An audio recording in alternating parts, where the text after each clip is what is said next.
In the Wild Western Conference, you need a very strong core of players that you know is going to be able to ride this long journey we call an NBA season. And where does Zion Williamson, Trey Murphy, and Jordan Poole rank up against the best out the West? So we're going to break this down right now in the Pelicans Scoop. So cue my music.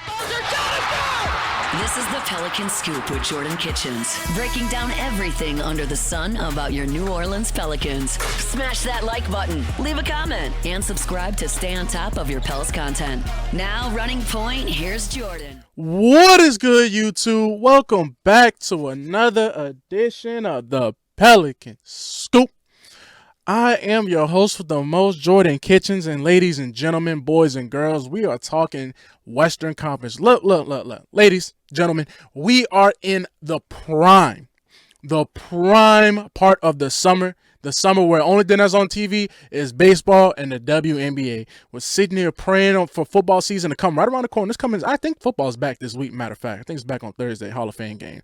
Even though I ain't going to be watching Hall of Fame game, but football is right around the corner. So you know what that means about the NBA? This is the dog days. This is the dog days of the summer.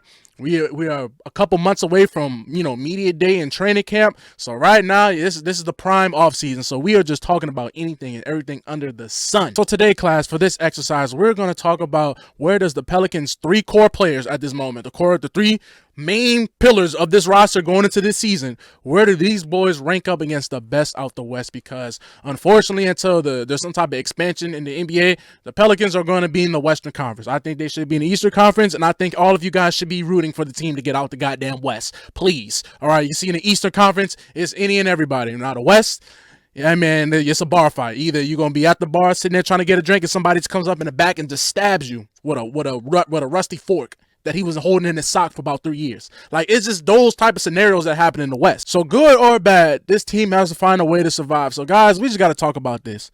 Where does a core of Jordan Poole, Trey Murphy, and Zion Williamson rank amongst these guys? Because regardless of the fact, no matter how you want to chop it up or how you want to slice it up, however you want to dress the sandwich, whatever you like to do. If you like mayonnaise, you don't like mayonnaise, you like mustard, it doesn't matter. The Pelicans have to make the playoffs next year, regardless. Now, they can be a first-round exit, whatever. It's cool. They just have to make the playoffs. No ifs and buts about it. Joe Dumars has already put all his chips in the middle of the table saying we're going to give up our pick next year for Atlanta, the worst out of the Milwaukee, whatever, how the pick swap and protections work on that. Actually, there was no protections on it because that was a problem. There was no protections on it. It's an unprotected pick. You have put your cards in the middle of the table saying that this team is going to make the playoffs. I'm not saying the Pelicans are going to make the finals. You got to crawl before you can walk, but they have to make the playoffs. Now, that's sneaking it through the plan, regardless of the fact. They just have to find a way to make it. Now, we would all love for them to hit the 50-win threshold that we all like, to be the franchise record and all that. But goddamn it, it's going to be real tough in the West this year. It's going to be real tough. So I'm looking at the Western standings last year. 50 wins got you to the 5th seed. Okay, so the Timberwolves had 49. There was the 6th seed. The Warriors had 48. There was the 7th seed. The Grizzlies had 48, and there was the 8th seed. 9th seed was 40 wins. 10th seed was the Mavericks. They got 39 wins. Ended up getting the number 1 pick in the draft. So that's why I'm so adamant about the Pelicans making the playoffs, because if they sit there and get knocked out in the play-in, there is a very good chance that pick could end up being the number 1 pick. Adam Silver has already come out and said he's not rewarding the tanking squads and all the teams they feel like they're tanking. He's going to try and get something. He's going to give it to one of these teams. But where does a season where you have Zion Williamson, Trey Murphy, and Jordan Poole, hopefully he's able to go along for the ride for at least 65 games. If you can get them for 65 games, where is the ceiling for this team? And yeah, the roster's flawed. Okay, we're not going to sit and act like the Pelicans are world beaters, but anything is possible in the NBA. I think the Pelicans have a fighting chance because, you got to account for some teams getting hurt and some, teams regressing and not being as well. I think the Grizzlies, I don't think they're going to be that good this year. I just don't see it because, they got rid of Bane. Jaren Jackson Jr. just had surgery. Like he got paid and just immediately had a surgery on like his ankle, his toe, something in the foot region. That's never good for a 7-footer. So let's see what they do. You got to count on John Morant, missing games and maybe get suspended. I don't know. But I think the Grizzlies be one of those teams to take a step down. So let me just talk about the teams that I feel like are, I ain't going to say significantly better than the Pelicans, but it's like non-indisputable. Their core three are better than what the Pelicans have going on for them. So obviously OKC doesn't need to be explained with, the reigning MVP, reigning finals MVP. You got J-Dub, still got Chet, still have 1 million first-round picks.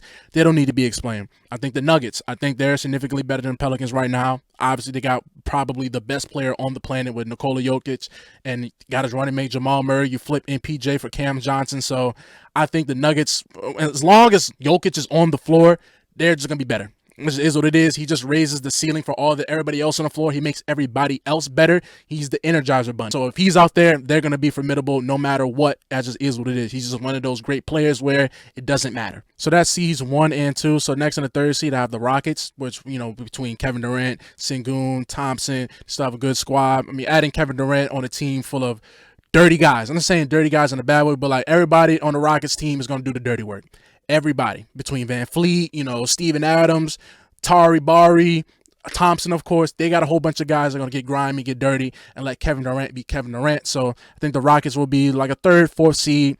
In the 4th seed, I have the Timberwolves, Ant, Gobert, Randall. Maybe Terrence Shannon Jr. steps up. Rob Dillingham, we'll see.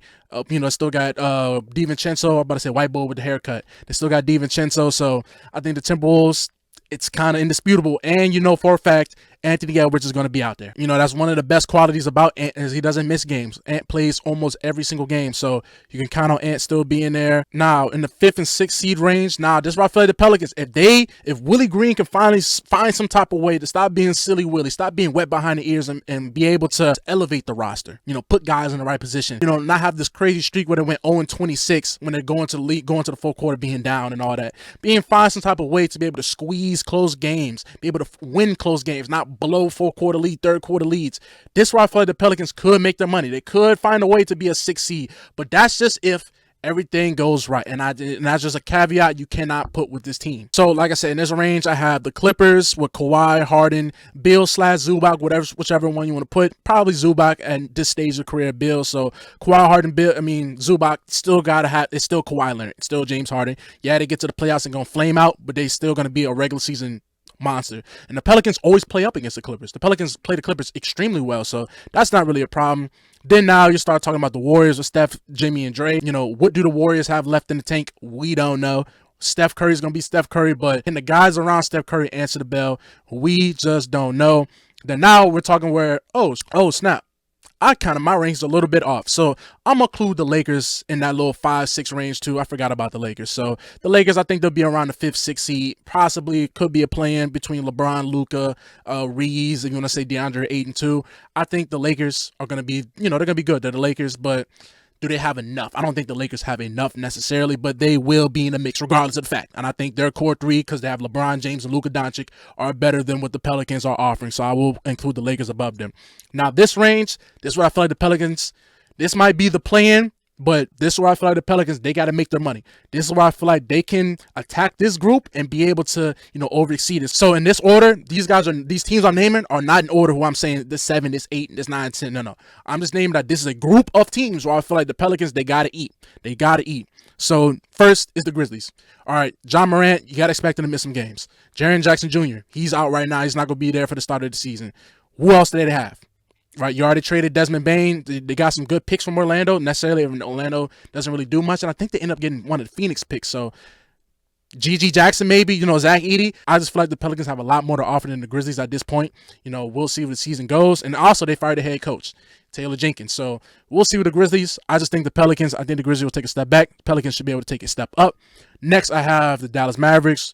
Anthony Davis, Cooper Flag. They still got Kyrie Irving. He's come back from an ACL, so you're not going to see Kyrie till 2026.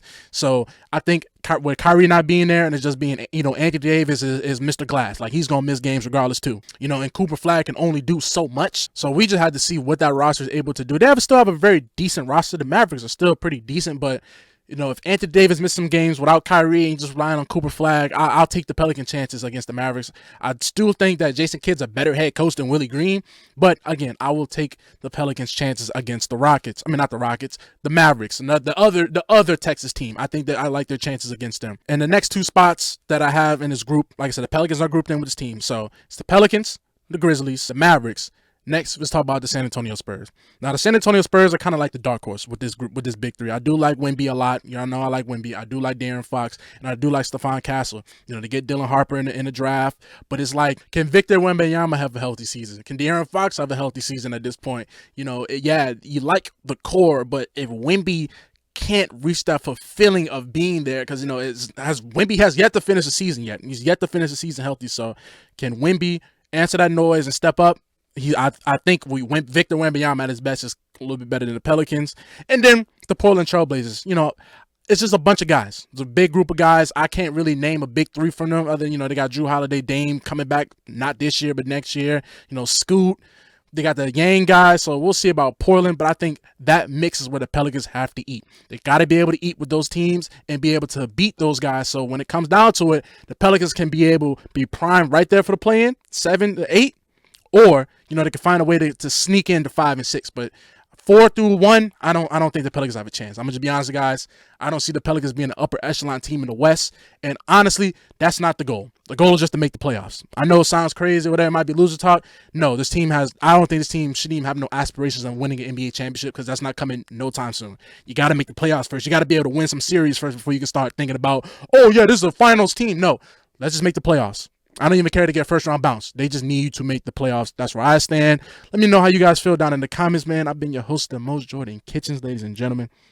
I'm just trying to find a way. So yeah, y'all comment video ideas, whatever you want me to talk about. Anything, man. It's dog days, bro. It's dog days, and I'm scraping that bowl like I'm cooking up. Shh.